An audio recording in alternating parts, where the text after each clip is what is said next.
Number one, ponder over who you are.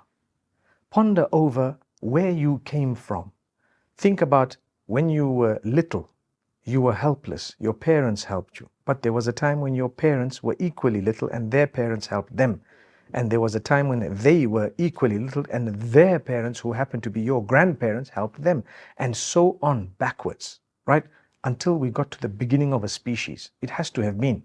Because the population of the globe is increasing. It means the further back we go, the more it would have been a decreased number until we got to one. That's evidence enough to show you it started somewhere. When someone says, no, it couldn't have started somewhere, it definitely did, because the population of the world is increasing. People are worried about it. Some people, it's crazy how they think. But for us, right now, dealing with difficulty, connecting with my Maker, I need to first go back and recognize that Maker. I need to ask myself, you know what, before I was born, where was I? Well, a part of me was within my mother and a part of me was within my father. Then I happened to be a little embryo in the womb of my mother. And after that, I grew in the womb of my mother. The organs formed, everything happened, and I was born. I don't remember any of this.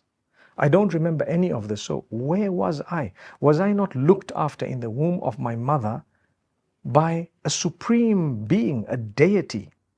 That's my Lord, the one who took care of me in the womb of my mother and ensured that I grew and multiplied, the cells multiplied, and the organs began to form, and the heart began to pump, and the blood came in, and everything happened one after the other in such a perfect way. That's your Maker, Allah. Amazing.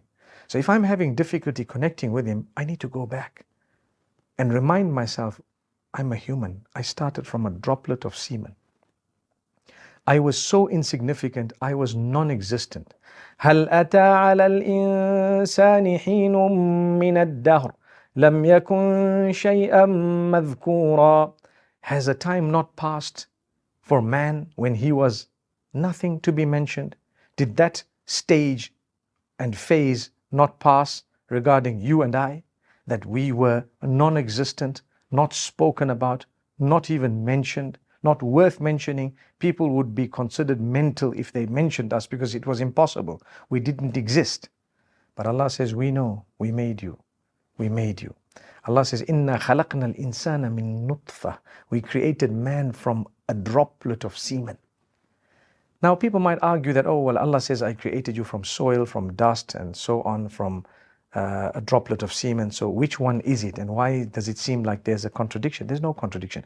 Those are different stages of creation of man.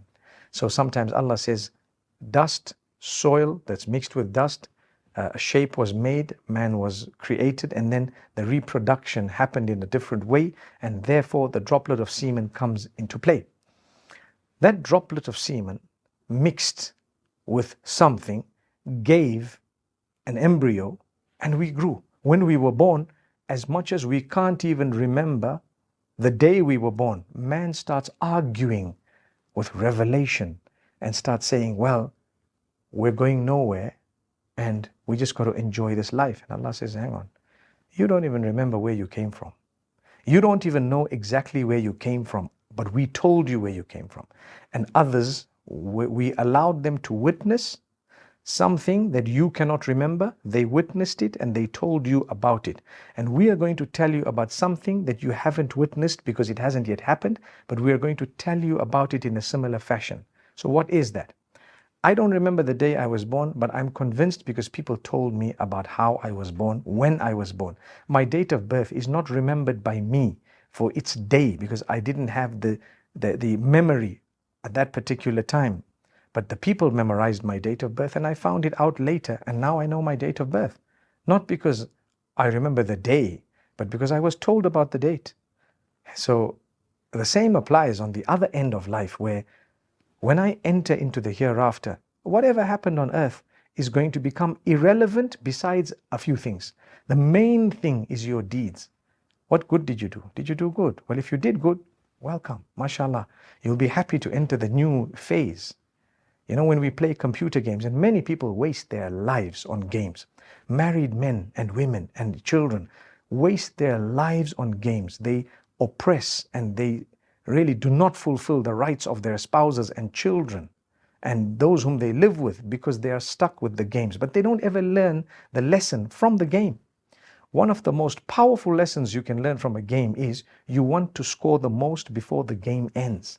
So in my life, which is far more important than a game, shouldn't I want to score as many good deeds as I can before the end of my life? Are you struggling in calculus? Having a hard time understanding your instructor? Do you wish there was a better way? I get it. Feeling. And will I not graduate to the next phase? Spouses and children and those whom they live with because they are stuck with the games, but they don't ever learn the lesson from the game. One of the most powerful lessons you can learn from a game is you want to score the most before the game ends. So in my life, which is far more important than a game, shouldn't I want to score as many good deeds as I can before the end of my life?